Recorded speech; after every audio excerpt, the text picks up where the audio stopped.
السلام علیکم ورحمۃ اللہ وبرکاتہ۔ محترم سامعین حضرات، آج کا میرا موضوع ہے باتیں میرے شیخ کی۔ استاد محترم حضرت مولانا شیخ عبدالرؤف حالیجوی صاحب دامت برکاتہم العالیہ، جو جامعہ بنوری ٹاؤن کراچی کے مشہور ادارے کے استاذ الحدیث تھے، اللہ استاد محترم کی بال بال مغفرت فرمائے۔ استاد محترم کچھ قیمتی نصائح اپنے طلباء کرام سے فرمایا کرتے تھے، جو میں اپنے سننے والے یوٹیوب کے خدمت میں پیش کرتا ہوں۔ فرماتے ہیں کہ حضرت مولانا تاج محمد امروٹی رحمۃ اللہ علیہ کے پاس طلباء آتے کہ حضرت ہم بیعت کرنا چاہتے ہیں۔ حضرت امروٹی فرماتے کہ نہ بابا، پہلے عالم بنو، پھر اپنے ہاتھ سے کما کر کھاؤ تو میرے وظائف نفع دیں گے، پتہ نہیں کس قسم کی روٹیاں کھاتے ہو۔ نمبر 2، پہلے بادشاہ لوگ اللہ والوں اور علماؤں کی عزت کرتے تھے، ان کی تشریف آوری اپنے لیے باعث برکت سمجھتے تھے، جبکہ آج کل علماء بڑے لوگوں کے پاس جاتے ہیں تو وہ پہلے انا للہ پڑھتے ہیں، پھر ان کو سائڈ میں بٹھاتے ہیں۔ یہ ہمارے کرتوت ہے کہ کہیں رسید لے کے چندنا مانگنے نہ آیا ہو، اپنے اندر استغنا پیدا کرو۔ نمبر 3، غلط باتیں یا الٹے سوالات نہیں کرنا چاہیے، حقیقت آپ پر بھی آ سکتی ہے۔ نمبر 4، عبادت میں اپنے پر دوسروں کو ترجیح نہ دو، نماز پہلی صف میں پڑھنا باعث فضیلت ہے، لہٰذا کوئی بھی آ جائے ان کو آگے مت کرو، اگر ان کو شوق ہے تو پہلے آ جائے۔ اس کا مطلب تو یہ ہوا کہ مجھے نیکی اور عبادت نہیں چاہیے تو لے لے۔ نمبر 5، کچھ طلباء اپنے اساتذہ کے لیے اگلی صف میں جگہ چھوڑتے ہیں تو یہ غلط بات ہے۔ اگر ان کو شوق ہے تو پہلے آیا کرے اور پھر آگے چلے جانا بہت بدتمیزی ہے، چاہے کوئی بھی کرے۔ ہمارے مولوی ایک تو آئیں گے دیر سے، پھر جا کر اگلی صف میں کھڑے ہو جائیں گے تاکہ ان کو کوئی جگہ دے دے۔ نمبر 6، ضعیف کمزور لوگوں کو کہتے ہیں ہر اعتبار سے عام ہے، جس کی سفارش کوئی قبول نہ کرے یا لوگ اس کی بات کو کوئی حیثیت نہ دیتے ہوں۔ پھر فرمایا یہ رکشے والوں کی نماز ہم سے کئی گنا بہتر ہے، ان کو باوجود معاشی فکر کے پھر بھی وہ یہاں آ کر نماز پڑھتا ہے۔ ٹوٹی پھوٹی نماز بھی اللہ اس کی قبول کرتا ہے، کیونکہ وہ خود اللہ کے تھوڑے پر راضی ہے، تو اللہ بھی اس سے نرمی والا معاملہ کرتے ہیں۔ مزید فرمایا کہ یہ مزدور اور دہاڑی لگانے والا اللہ کا محبوب ہوتا ہے۔ نمبر 7، ایک آدمی خانقاہ میں، مسجد میں، مدرسے میں بیٹھا ہوا ہے تو اس کو گناہ کا موقع ہی نہیں مل رہا، تو یہ کوئی بزرگی نہیں۔ ہاں، اگر کوئی شخص W11 جیسی گاڑی میں سفر کرے، وہاں کی عورتیں بھی ہوں، گانے بھی لگے ہوں، تو یہاں پر گناہ سے بچنا بزرگی ہے۔ نمبر 8، پہلے ہمارے اکابر پیٹھ پر پتھر باندھتے تھے اور عوام روزہ وغیرہ ہی کو دین سمجھتے تھے، اور آج کل جس کا پیٹ بڑا ہو وہی خلیفہ ہے، وہی پیر ہے، وہی سب کچھ ہے۔ نمبر 9، پس آج کل دیکھو کہ کس جماعت میں علماء صلحاء زیادہ ہیں، اس میں داخل ہو جاؤ، اپنی اپنی ہانڈیوں کو الگ الگ مت پکائیں۔ نمبر 10، انسان اگر چاہے کہ اللہ میرے گناہ معاف کرے اور رحمت و شفقت کرے تو اپنے ماتحت کے ساتھ اچھا برتاؤ کرو، کما جاء فی الحدیث۔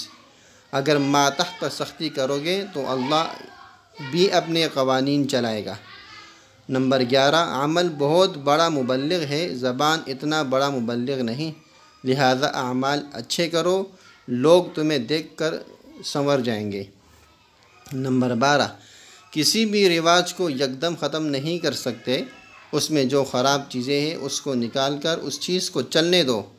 نمبر 13، ہم نے یہ ذہن بنایا کہ مولوی ہی جنت میں جائیں گے، حالانکہ یہ بات غلط ہے۔ نمبر 14، حضرت مولانا حماد اللہ حالیجوی رحمۃ اللہ علیہ فرماتے ہیں مولوی کا سدھارنا میرے لیے بہت مشکل ہے اور جاہل کا سدھارنا آسان ہوتا ہے۔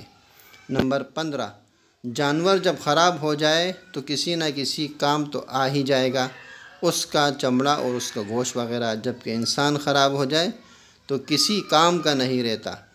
نمبر 16، آج کل جو ہمارا بیڑا غرق ہوتا ہے وہ اس وجہ سے کہ میرا تو یہ عہدہ بنتا ہے، میں فلاں عہدے کا لائق ہوں، یہ نہیں کرنا چاہیے۔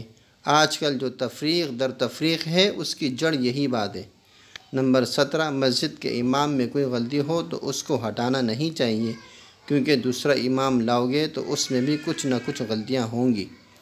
نمبر 18، گھر میں اکیلے رہنا، کسی سے ملنا جلنا نہ ہو تو یہ حیوانیت ہے، انسانیت نہیں۔ تعلقات رکھو، ایک دوسرے سے میل جول رکھو، حالات سے باخبر ہو۔ نمبر 19، جہاں آپ امام لگو یا مدرس وغیرہ تو وہاں کے لوگوں سے ایسے چلو کہ تم ان کے محبوب بن جاؤ، یہ نہیں کہ تھانے دار بن جاؤ۔ تھانے دار کی عزت نہیں ہوتی، اس کو کوئی نہیں محبوب نہیں رکھتا، لہٰذا تھانے دار مت بنو۔ نمبر 20، جب بھی سنت یا مستحب پر عمل کرنے کا ارادہ کرو تو یہ دیکھو کہ اس کے پورا کرنے سے کسی کو تکلیف تو نہیں ہوتی، اگر ہوتی ہے تو اس سنت اور مستحب کو چھوڑ دو۔ نمبر 21، مجھے یاد نہیں کہ میں نے کبھی درس میں غیر حاضری کی ہو، اور جب سے مدرس بنا ہوں کبھی بھی جنازے میں نہیں گیا، کیونکہ علم ایسے نہیں آتا، علم کے لیے درس میں حاضر رہنا پڑتا ہے، آئے یا نہیں۔ درس میں بیٹھو، علم آ جائے گا۔ نمبر 22، جو کام آرام سے ہو سکے وہ کرو، جو نہ ہو سکے وہ نہ کرو۔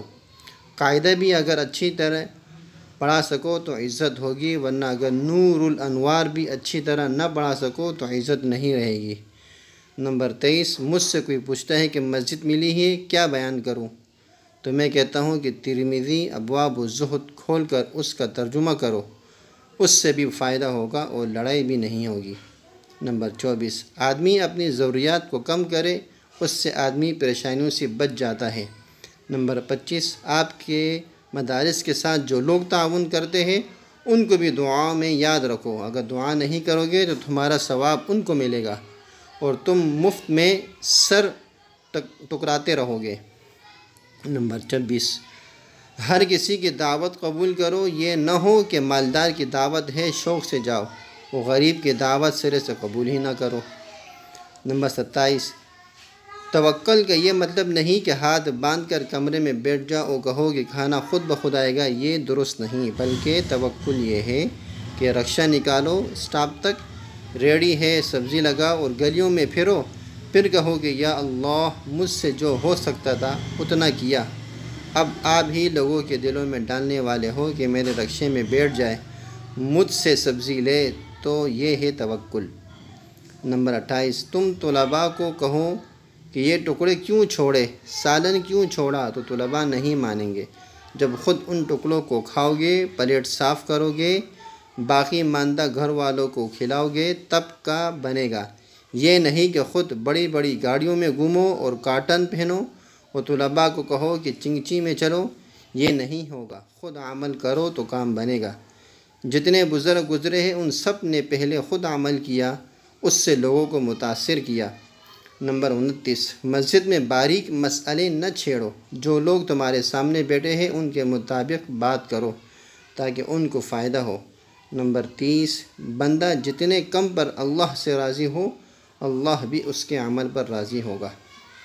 یہ استاد محترم کے کچھ کلمات تھے جو ہمارے ساتھیوں نے اس کو قلم بند کیے ہیں، جو آپ حضرات کے سامنے پیش کیے۔ آخر میں استاد محترم کا ایک جملہ خوب ذکر کیا جاتا رہا کہ خدا کا خوف کرو یارا،